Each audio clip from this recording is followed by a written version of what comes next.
Starscream Kills presents, in a Geeky Guy production. Starscream Kills, or Sean here, and I want to talk to you about motivation for playing Magic, because I think that's important. Now, a game that I referenced before in like the updates of the Vambit Up deck was I played against a mono green deck, and I did really feel bad for this player. It was online, because every time they put down a creature, it wouldn't survive to their next turn. So since they had nothing with haste, because it was all green, they never got to use any of their creatures or their special effects. So one turn I killed two, and then one, then one, then one, then one. It was the mono black vampire, the MBV deck that I was using, and they would make comments like sort of doing a psychological technique called undoing, which is where you say something to someone like, "You're ugly," and then you take it back. You undo the comment. Well, you know, I really don't mean it. I mean, like, you're not as pretty as like a supermodel or something like that, but, you know, I mean, you're good looking. And they are undoing their comment. Well, he would say stuff like, "LOL, must be fun to play a real kill deck. I mean, LOL, where's the challenge in just destroying everything you see? LOL, I mean, really, are they laughing out loud?"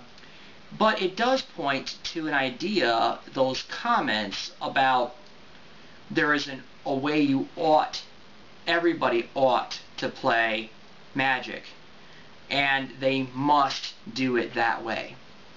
And says who? The MBV deck is legal, constructed deck, standard constructed deck.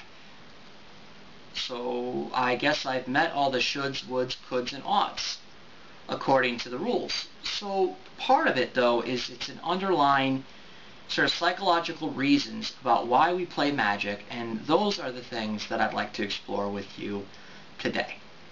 So, Mark Rosewater from Wizards of the Coast came up with 5 psychographic or player psychological profiles in which to help them sell and develop cards, and so it's important to keep that in mind.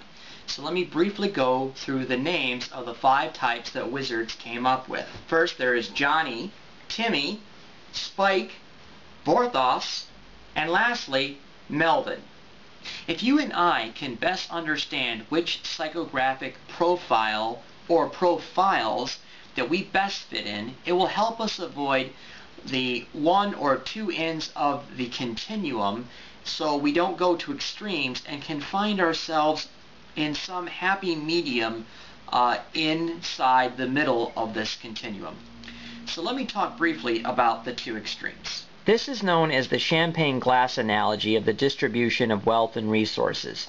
As you will notice, more than 80% of the world's population makes do with less than 20% of the world's wealth and resources, while the wealthiest 20%, which is pretty much everybody watching this video, we enjoy 82.7% roughly of the world's resources. While if we took this extremely seriously, we would have to not only consider divesting ourselves of all our stuff, we'd also have to consider our income and taking in less. In short, this can lead to an extreme where we start to just do wild and crazy stuff in a world in which we live, at least, that wouldn't understand that and would penalize us for doing that. However, we do need to have a social consciousness and bear these matters in mind. The other extreme is where we do not care how we spend, and so we get a booster and we throw away our money. We get a booster and we go ahead and throw away our money. Booster money, booster money, booster money, booster money, boosters money. And that leads us to some really happy wizards.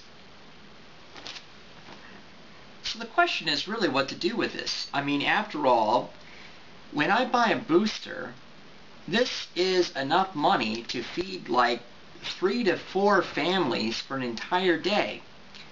And they did come up with these profiles in order to make this happen. So I buy, what, 15 cards that is worth what to print?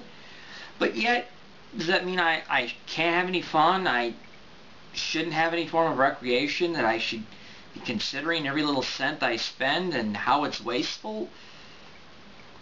And I think the key forward is if we actually understand our own psychographic profile or profiles, we can use that to our own advantage to minimize what we do spend on this hobby.